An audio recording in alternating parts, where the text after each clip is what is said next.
Bonjour à tous, bienvenue dans cette ultime vidéo de SES de l'année. Là on va étudier le dernier chapitre, c'est un chapitre donc de regard croisé, un mélange d'économie et de sociologie.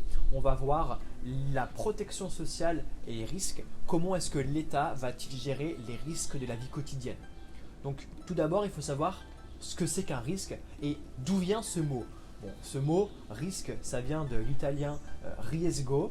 C'était tout simplement l'ensemble des dangers que couraient les navires en mer. Vous savez, à l'époque de Christophe Colomb, à l'époque de la découverte des nouveaux continents, les bateaux partaient pleins à craquer pour découvrir de nouveaux mondes. À l'époque, il y avait beaucoup de bateaux qui coulaient, qui prenaient les récifs. Et donc, on a mis en place la protection des bateaux, des systèmes d'assurance en Italie au XIVe siècle. Et tout ça, c'était le terme riesgo, risque.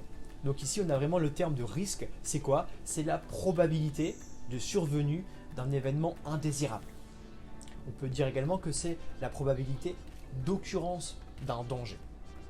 Ici, il y a une distinction à faire entre d'un côté le risque et de l'autre côté l'incertitude. C'est que tout simplement, le risque est probabilisable, alors que l'incertitude, par définition, ce n'est pas probabilisable. L'éclair, lors d'un orage, va tomber on ne sait où. C'est incertain. Alors que si vous avez bu beaucoup trop et que vous allez conduire, vous avez un risque peut-être de 20, 30, 40% d'avoir un accident grave. Il faut savoir que les individus, au cours de leur vie, font face à différents types de risques. En SES, on va étudier les deux principaux types de risques, les risques économiques et les risques sociaux. Donc, les risques économiques, qu'est-ce que c'est? Tout simplement, si vous créez votre entreprise, c'est le risque de faire faillite. Vous allez donc avoir une perte de revenus. Les risques sociaux, qu'est-ce que c'est? Ils sont au nombre de 4. Vous avez tout d'abord le risque d'accident, accident du travail. Vous avez le risque de perdre votre emploi, c'est le risque de chômage. Vous avez le risque d'avoir une maladie. Et enfin, vous avez le risque qui n'est désormais plus vraiment un risque, mais qui était un risque jusqu'à récemment, le risque de la vieillesse. Quand vous êtes trop vieux pour travailler, vous n'avez plus de revenus. C'était donc un risque. Pour faire face à ces différents types de risques, on a l'État, par le Conseil national de la résistance en 1944, qui a mis en place un dispositif de protection sociale qu'on appelle la sécurité sociale. On va l'étudier ensemble la semaine prochaine. Donc, il faut savoir que tous les milieux sociaux, tous les genres, n'ont pas la même attitude et la même exposition face aux risques. En effet, si vous prenez l'exemple d'un ouvrier, un ouvrier va être beaucoup plus exposé au risque d'accident du travail qu'un cadre. Si vous prenez l'exemple d'un intérimaire, sera également beaucoup plus exposé au risque de chômage qu'un cadre ou un banquier. Également, un jeune, notamment un jeune homme, sera beaucoup plus exposé au risque d'accident de la route qu'un senior qui a 80 ans qui ne conduit plus. Donc là, vous avez différentes expositions face au risque et différentes attitudes également face au risque. Pour pallier ces différents types de risques, on a l'État qui a mis en place des dispositifs de gestion des risques. Ils sont au nombre de 3, donc là il va falloir les apprendre et les comprendre. Le premier, c'est la prévention, puis on a la mutualisation et enfin on a la diversification.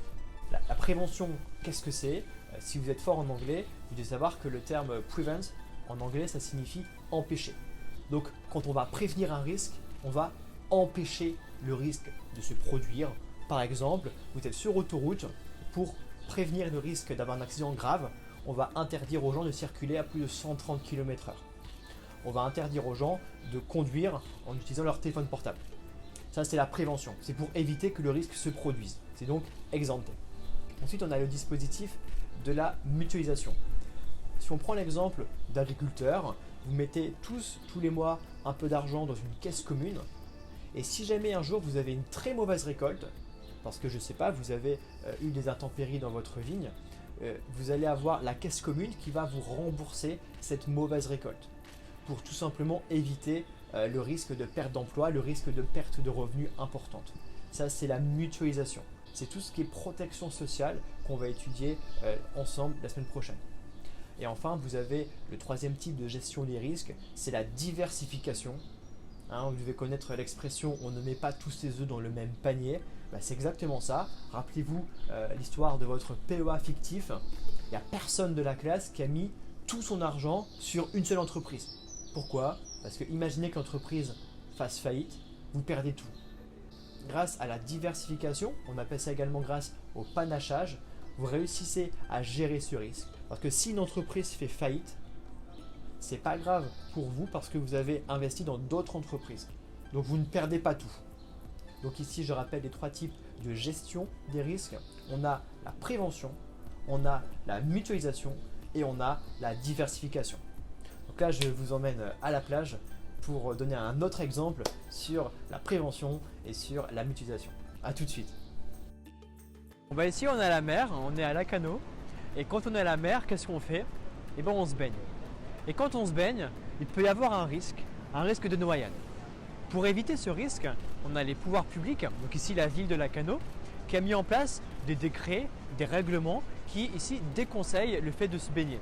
C'est pour éviter qu'un risque se produise, ici le risque de noyade. Ainsi, ici c'est la prévention, on va prévenir le risque. Mais on a quand même des gens à gauche, à droite qui ont décidé de se baigner.